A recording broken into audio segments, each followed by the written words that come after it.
My name's John Patrick Hill. I'm a researcher from California, and I'm looking at a response to the Younger Dryas meteor event, a cataclysmic meteor that hit about 13,000 years ago. Many think it caused Noah's flood. I've introduced my findings to the Catholic Church, and I'm looking at the reality that we can do a ceasefire, moving to peace negotiations based on what the meteor did to the planet, and also based on our response to what happened. I have discovered what I feel are the origins of math. I found the math leading into other cultures with direct links via, oh gosh, if I knew if I knew enough about trigonometry and algebra, I know my daughters would help me out, but I was able to find some rather significant realities. The English and Irish Mile moving together to pinpoint and lay out Stonehenge from Spider Rock in Arizona. The same for Giza. There is a relationship to the marriage encounter symbol for the Catholics from Giza. I found the ictus in the Mojave Desert, the actual shape of the fish. I call it an independent find. I'm sure NASA has probably seen it before. I did write and publish it about that in Facebook, I think, and my own writings right now. I'm still working on that. I'm trying to put together a book. I have papers at independent.academia.edu/John Hill 105 that I produced for the Pope. Pope Francis had issued a request or a decree for ceasefire, and I had a paper already entitled Ceasefire ready, and I sent it to him as fast as I could. I presented it locally here to my pastor in hopes that it might make a big difference. I have other papers that suggest there's ways of living and things we can do to assist us on the planet today. We can stop war, and we can negotiate peace based on what happened from the meteor strike. It was so horrendous that it caused the people who wrote the Bible to be wholly different than the people that were here before the strike. I think punishment was actually something that we learned to be part of after the violence and the wars that contained the violence. They were actually built to contain violence, if you can imagine that.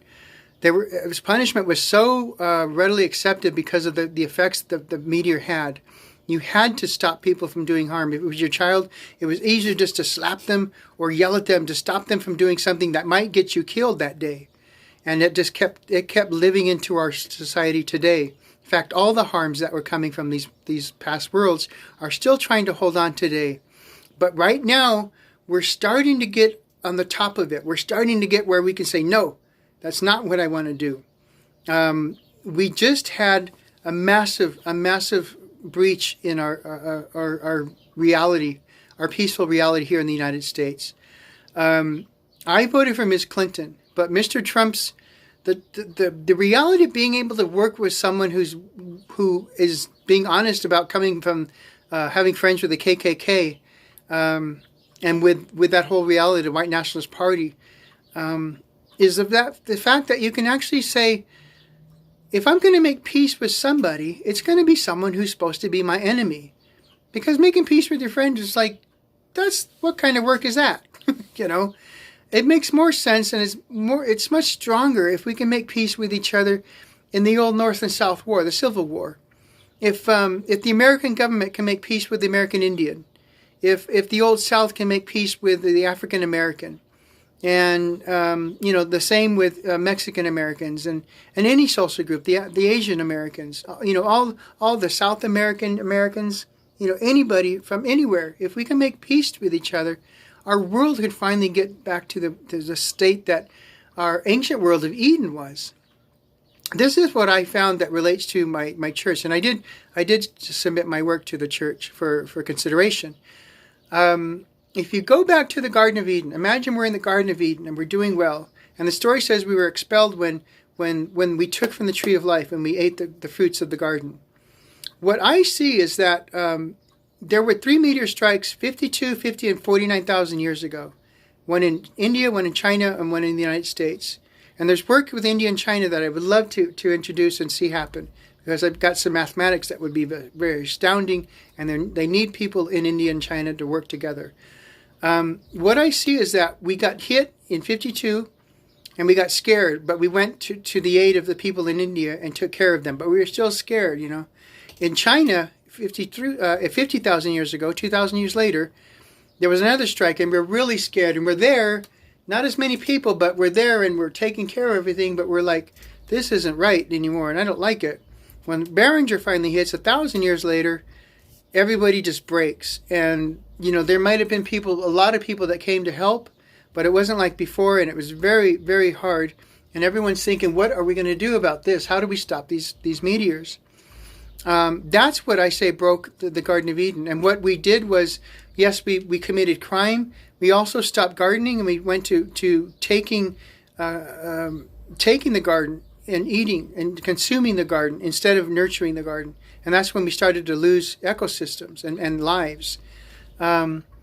About 30,000 years later, 21,000 years ago, we had a strike in Africa. And by that time, we're terrified of meteors. We thought maybe what we had done had been working, and we're doing good, and no more. And it didn't work, whatever it was we were doing. You know, there's lots of thoughts. I'm working on a book. I'm copyrighted by the United States government. And I have publications also with Ancient Origins through Dr. Mickey Pistorius from January 2019. And I'm published with Ancient American through Wayne May 2013 and 2019 in the fall. What I have found is that I think what happened in Africa is that not so many people showed up to assist them. And it was a big strike, and it really scared everyone. And it made it to where there was resentments that finally fell in.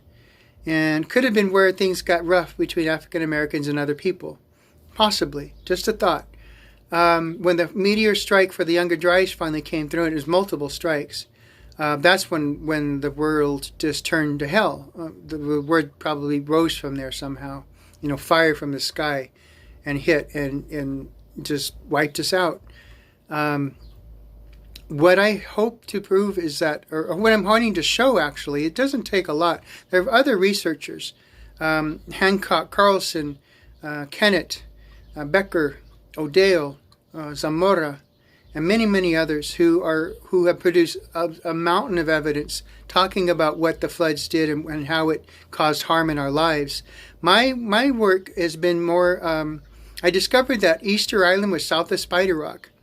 It came from work that Mr. Hancock had done. He just showed 3 points on the globe, and I was trying to figure out how to catch them with Google Earth.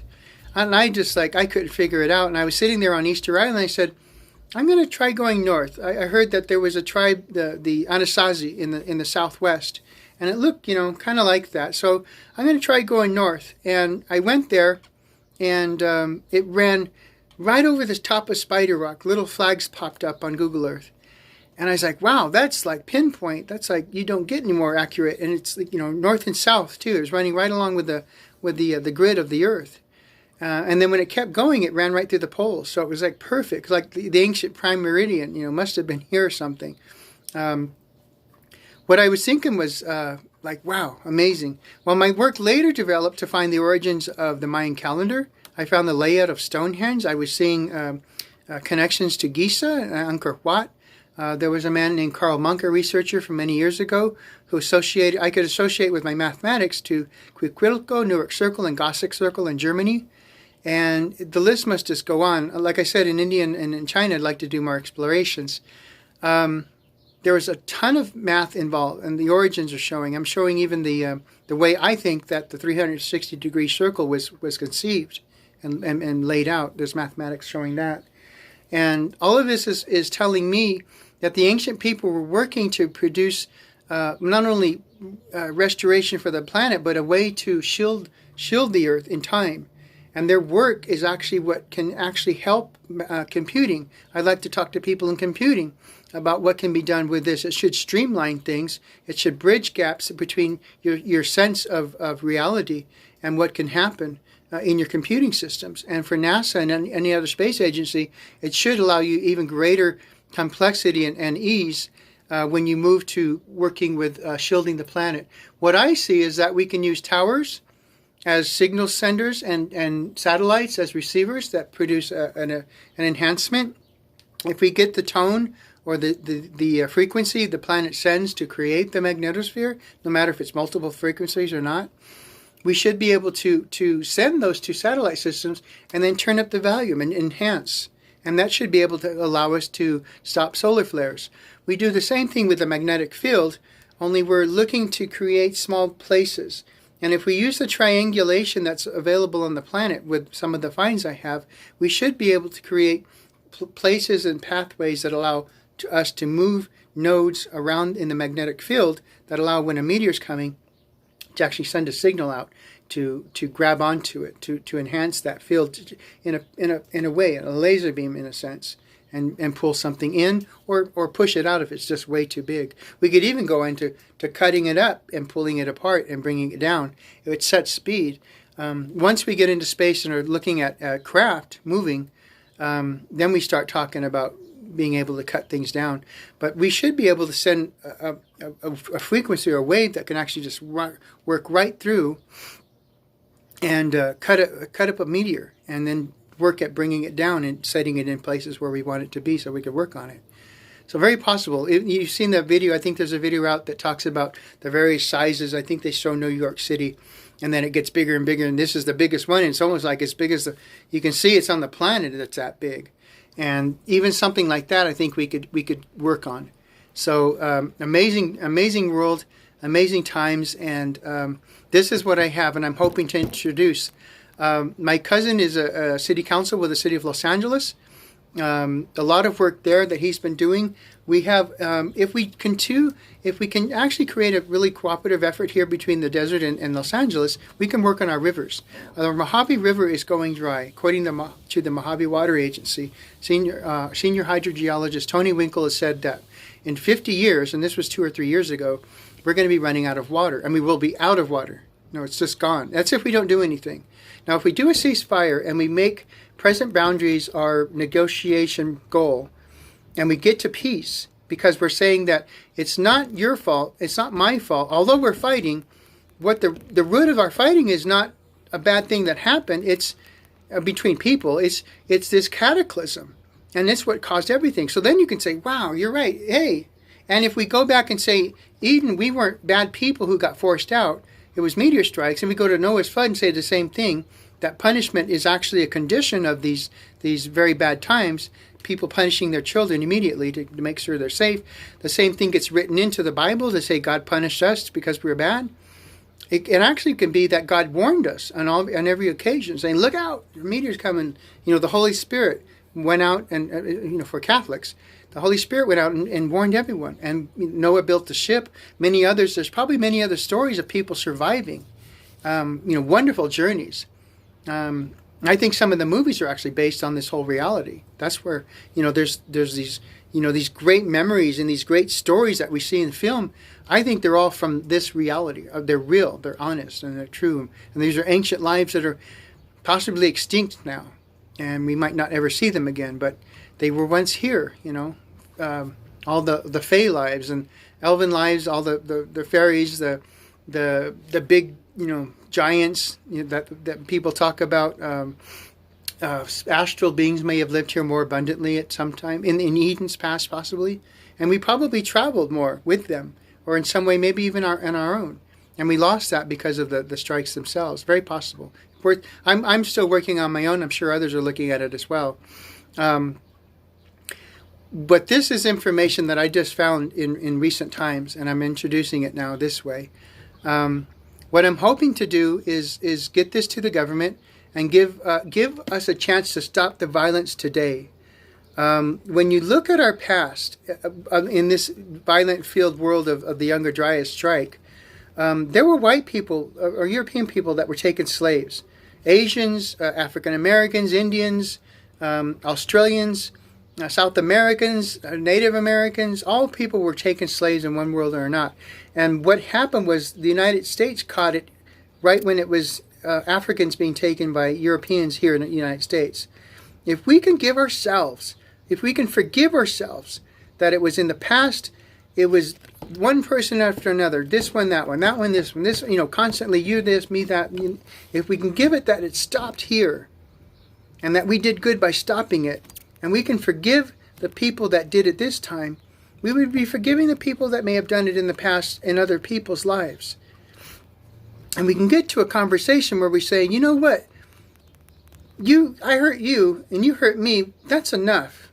We don't have to keep going and teach our kids to do this again, huh? And that person, you're right. I don't have to, and I'm fine. I met a man at a grocery store. He said, I was taught to be, a fighter, racist. I'm European American. I was taught that, to hate people, to actually hate them, to be afraid of them and not like them. And when I grew up, I didn't find that world. I found good people, and I started to change my mind. The hardest thing about it was my language. I couldn't change my language, no matter what I did. So what I'm looking at right now is Mr. Biden has been using some very, very tough language. It came with Ms. Clinton, Mr. Sanders. It's the language of fighting and winning and battling even. That all suggests that we're going to start a war in America, and I think it's very destructive. When you get that in, if you're a police officer and you're hearing your political, the people in politics, in the government, because they are your higher ups in every sense, senators or presidents or speakers and whomever, or the justices. If you hear them say fight and win an election, that may, on the outside, you may say, oh no, they're just talking. I know what it means. But inside, if you're in a violent situation, if you're in a survival situation, somewhere that's going to click on in you, and you're going to go for a gun instead of saying, stop, or trying to, block a punch and wrestle a person down and stopping them. You might just go for your gun instantly because you've got that word fight, battle, win inside of you. And I'm offering Mr. Biden to stop his language immediately, and Mr. Trump the same thing. And it's not a young person throwing disrespectfully at you. It comes from this strife against our planet that everyone's suffering on. Look at it was in the news. Britain just sold $6.4 billion worth of arms to the Saudis to fight the Yemenis. And what we could do is offer them this. Mr. Trump, if you could gather with all of the former administrations, all the way to Carter, even if Mr. Carter has to send a representative, wouldn't he be glad to think that you could go with all the past speakers and Miss Pelosi, with as many of the Congresses as possible? Oh, wait, not all 400 and something of them. And then with all of the Supreme Court, put on your dark glasses and go up to the podium at the General Assembly and say, we have a ceasefire proposal and we're going to make it work. We're going to make peace on earth. We're America. We've been the story is that the United States has not been out of conflict for more than a decade of all its entire history. I mean, every single somewhere, whether it's a little conflict or a great war, we have been involved in conflict almost every year of our entire history, over 200 years. That's very sad. So it falls on us to allow ourselves to take this information, which comes from America.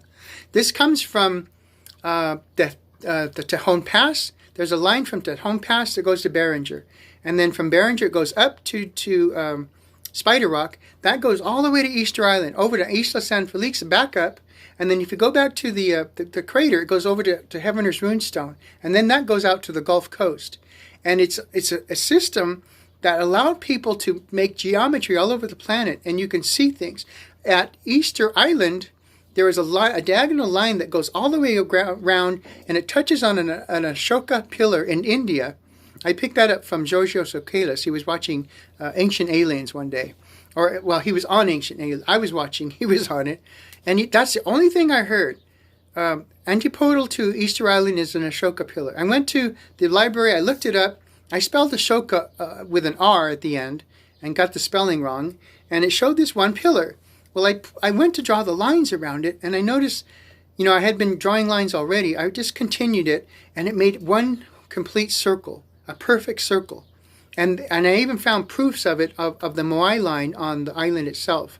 So we were doing something magnificent in these ancient worlds. And my papers show a good part of it. like I said, I'm working on a book. What we can do with it, though, is actually make improvements in everything we do. Go to the UN, say, we have a way to stop fighting, and we want to introduce it, and we want everyone to make use of it, and we want complete support. And then we want to go, when we're done, we want to allow the militaries to go in and fix the natural and the civic environments, and then we want to go to building space shields for the planet.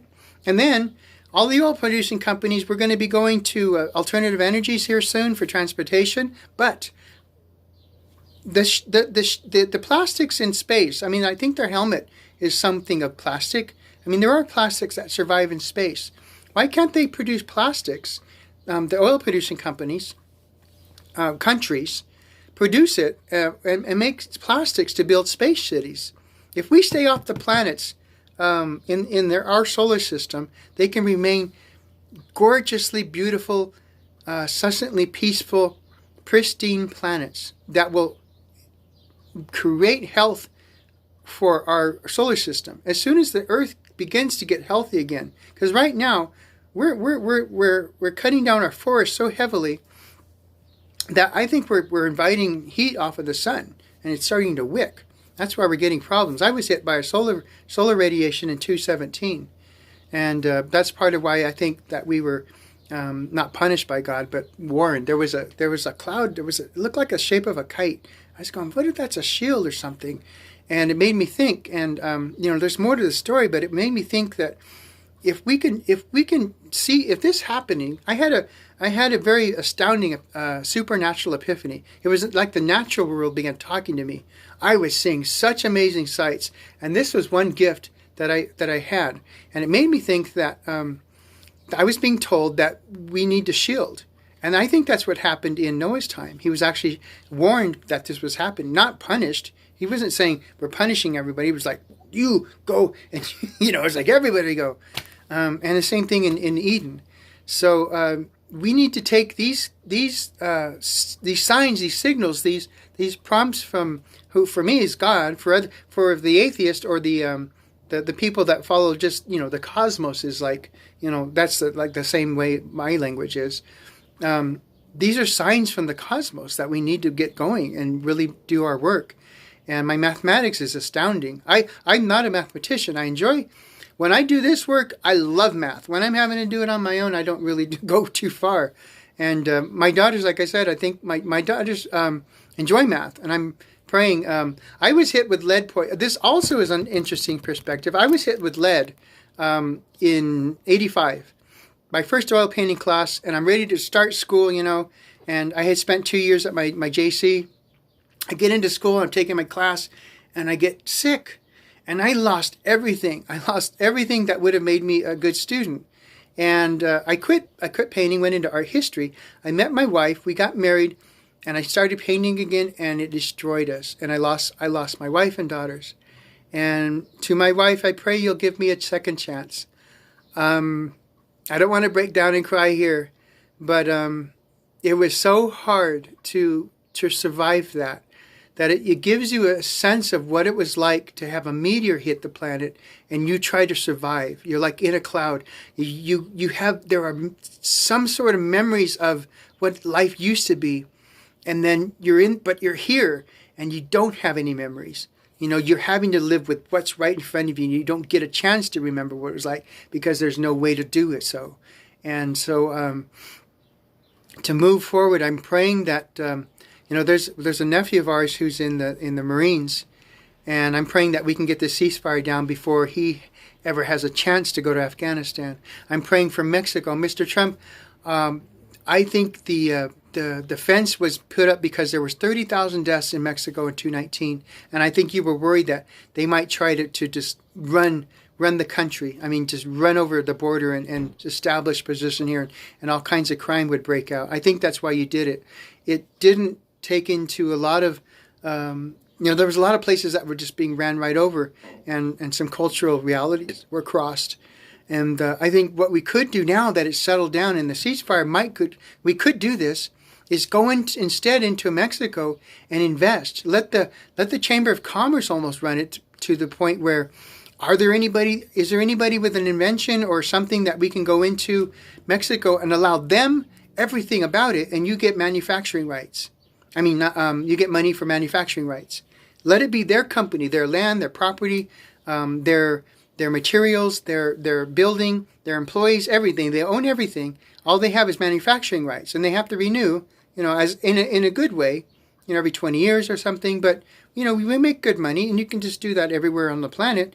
But they get a chance to create jobs, and now Mexico is building for Mexico, and Mexico can start working on their environment, on making sure people have work, and building communities that are healthy and enjoying a good, prosperous life. So nobody wants to come to the United States and try to live. And nobody from now South or Central America, the same thing. We can do invest as well as we can. Invite all the members of the UN to do the same, and we can save countries. Nigeria is in need in the same way. Many places in India, small. We get down to small places. But African countries, South American countries. There's a lot of places in Asia.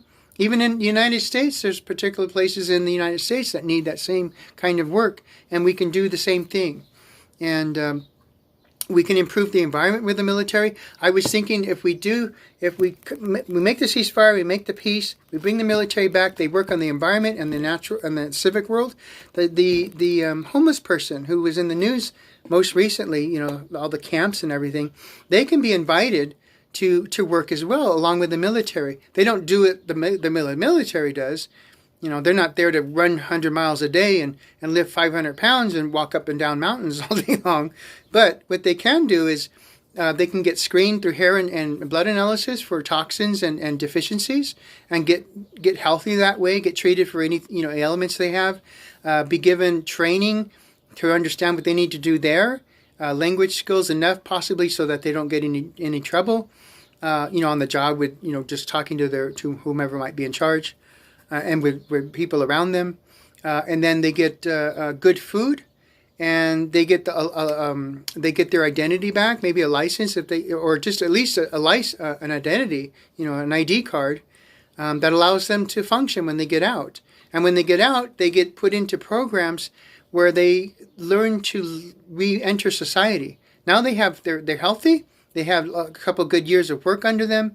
They got a really good root going, and they allow themselves to grow in the community. There's maybe transitional assistance programs where they get housing, a job. They continue with making sure their health is good, and they could go into school and get normal training. This is for people who are capable, people who need a lot more care. There'll be a lot more money now that it's not being spent on armaments and defending, and it can be spent on taking care of people. And the community gets richer by the value of the people. And yes, there's still a need for defense. There's planets like, all the movies, whether it's, all the movies, the space-based movies, all of them. There might be planets where there really was a call for help. You're my last hope. Star Trek talked about going out there, beyond everything. And there's children's films based on Cocoon. There's all the films that were on, and even the superhero films that talk about people from off planet. DC and others, and the cartoons again. There's probably places just like Earth that were hit by cataclysms that are produced warring societies. And there can be places where whole galaxies collided, and you've got gigantic societies of space-bound people who run space. What we can do is create ships that can go there and can teach them what we are learning today.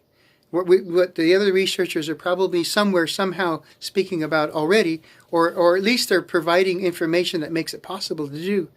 And go to these planets and make sure that they know why they're fighting and how they can get out of it. And they can get back into when their ship arrives, it's full of all kinds of stuff, things that work on our planet, and it's fun to live with, and things that make sense for us, and we can send them back with a load of things, and we start having fun again, like it probably used to be, and we just start building a whole new world, a whole new universe, a whole new cosmos, and it gets very beautiful very quickly. So, I am thankful to God. I was sick for a long time. I am very, at 55, I'm just getting started. It's very difficult. I have to rebuild my body and retrain my mind. I don't know, a lot of things because I was just in a cloud moving through life. I'm hoping to reestablish my family. It would be wonderful to start a studio with them here. I'm looking at my family. If you think it's possible in any way, in a miracle, I discovered, it's not new, but it might not be new. The word miracle, mira, is Spanish for look. Cle is French for key. You put it together, miracle, it's mirror, it's look, key, look. When we think of God, I think we're thinking so hard, like these are the end times. That's what people think. And I'm like, no way, this is going to get beautiful. And we think it's going to be so hard to get to God. And you look at the word miracle and you almost think it's blasphemy to say the word miracle, to suggest that there's a miracle somewhere. It's like almost wrong to do. But if you allow yourself, God is so beautiful. He didn't punish. God didn't punish. God didn't. If you allow yourself in all your languages of faith and lack of, for the atheist, I don't know, is there a nicer term or if that's good.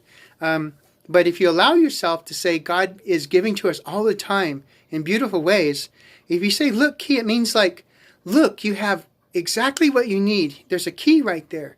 And if you use it in that lock, it'll open the door to what you've been hoping for and praying for. And it opens the door, and it doesn't say, here's $500 million. It says, well, not necessarily, but it does say, if you go through that door, you'll find everything you need. And it'll probably happen in beautiful ways that make sense. Some people might get $500 million immediately somehow. And someone else is going to get the ways to get there in such a beautiful way that they enjoy to their heart's content. They enjoy to the bottom of their soul, that by the time they get there, it's a celebration, And for the person who got it immediately, of course, it's a celebration for them because they never had anything. They couldn't do anything. And that was the key they needed. So I think God's right here for us, right here, ready to go and willing to go at all times. And, if we make mistakes, it's okay. I'd rather make a lot of mistakes. Like, excuse me, if I make a mistake, I'd rather, like my family, I want them to know if we can get back together, because, lead poisoning, it really hurts you. It causes anger and it causes forgetfulness. And I remember in school, I would go through my test, and there would be, the language test. You have to remember the meanings for words. I remember the shape of the test. I remember the word, and I remember what the shape of the meaning was supposed to be. And then I could remember enough of it to write it down. And after that, it was gone. And I don't have language from college. And then anger, I remember talking to someone. We were talking about something just normal. And I kept looking at her face, and this person was like, kind of like afraid of me. And I was like, what is wrong? And I felt my forehead, and I felt like this. But it wasn't natural. It was like this for no reason. And that's why she was afraid of me. And otherwise, I was just talking to this person. And there goes a person who could have been, we could have had a nice conversation, maybe shared things about school and would have been a friend possibly. On other times, it's almost like an antenna that attracts. The lead actually produces a place where you're angry, you're set in an electrical field where anger exists. And it doesn't matter what it is. And if something comes along and it matches, all of a sudden that's what you're angry about in a way. It's very interesting, but it was so hard to live with. And as I got better, I started to realize the brain's electrical field and the heart's electrical field, wonderful realities. And I don't want to go too far. It was like the spirit tells the brain, and the brain tells the heart, and the heart tells the body to do. And for me, it was broken, and I wasn't quite getting signals. I was in a cloud. And that's kind of like where we are, if you will allow. For my family, please allow that, because now I'm healthy and I'm starting to live with us, in a real-time reality. But for our government, it's the same sense. You're in a cloud.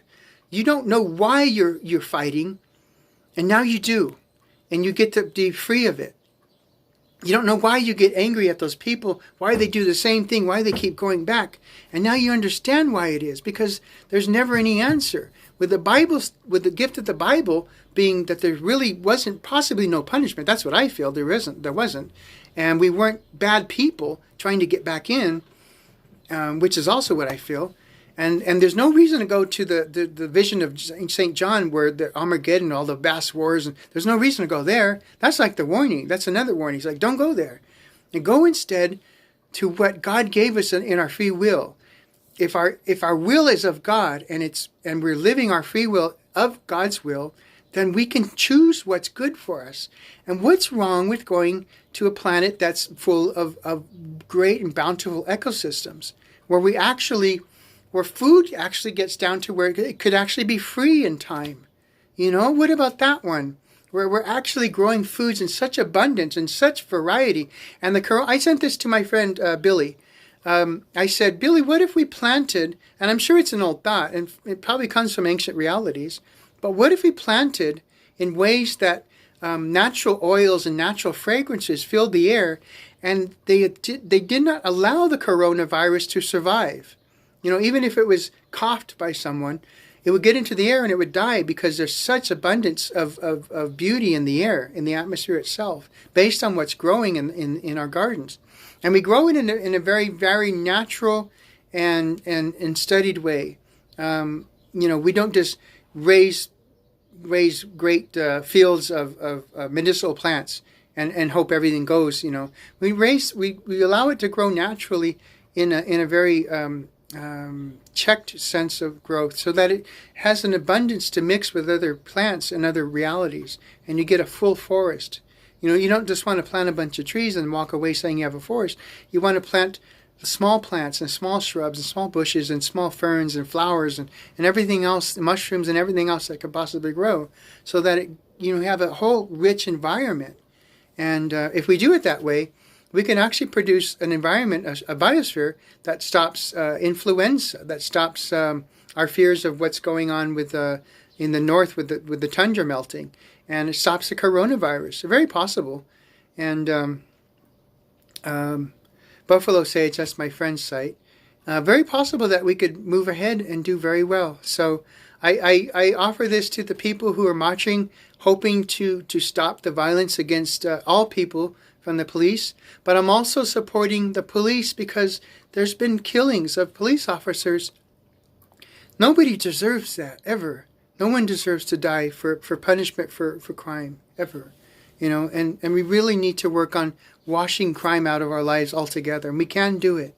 We can say in Mexico, like where they're fighting the drug war, you don't need drugs. You don't need cocaine or heroin or all that.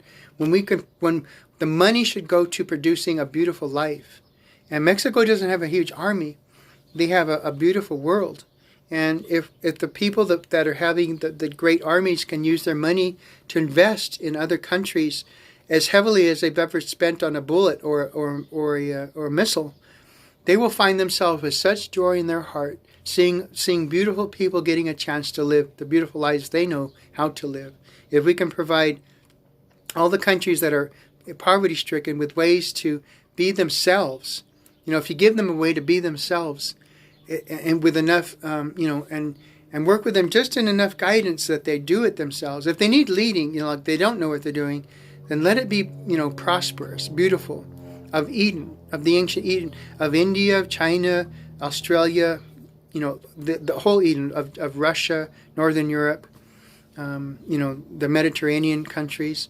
Let it be a naturally beautiful world. Oh, and one thing, I'm hoping that we will solve the crisis in Venice. My mom used to have little miniature versions of Canelotto's work from Venice. I hope we go to Japan and solve the radiation. One thing I think we could do, and also help Australia replant, I think we could go to take the sand from the Saharan desert, of course with, I don't mean America, but globally, and agree to it if that's possible. If you look at the eastern side of the continent, it's only 50 feet above the water. 50 feet. That's only a 5-story building. Not very tall at all. I mean, in a very bad storm, imagine you get a lot of water rolling on. I think what happened is the huge waves were moving, and all of Africa had been swept by water, and it had covered what used to be just grassland. It covered it with silt. If you can imagine water moving, and it's got all this soil in it, detritus and boulders. Well, the boulders are dropping into the ocean, and all that's left is the silt. And when it washed up onto the north of Africa, it all dropped, and that's what that is. The same thing in the deserts of Saudi Arabia and Jordan. Something very similar happened. It's not to say that deserts are unnatural on the planet, but I think with the flood, it caused an unnatural condition. It's the same here in the Mojave Desert. We used to be a lot of palm forest here where I am, and conifers. And when the flood came through, there's actually, I put it in my papers. This is what I found. There's hills north of my city that have looks like of an exploded volcano, and the heart looks like it rolled down into the river where about 4 miles away. I think the water was just so heavy that it allowed that to happen. Now, it cooled it instantly, and when it rolled, the vertical lift of the volcano actually runs sideways. Dr. Kennett may not agree with me, but maybe he hasn't seen it, the way I see it. I could be wrong, but that's what I see. That's what I think it is. And I also discovered what I feel is the ichthys here in the Mojave Desert. So there's some very powerful signs, as I was talking about earlier. And if we can allow ourselves to allow people to do it themselves, to take part in shielding the planet. If it's not just NASA and the European Space Agency and the Indian and China and Russia, but if we give work to all the countries, so everybody, here's work. Here's a big list of things we need. What can you do today? And then here's a list of things that for if that's all you can do, let us work together to see what you can grow towards, and then let that happen. That would be so much fun.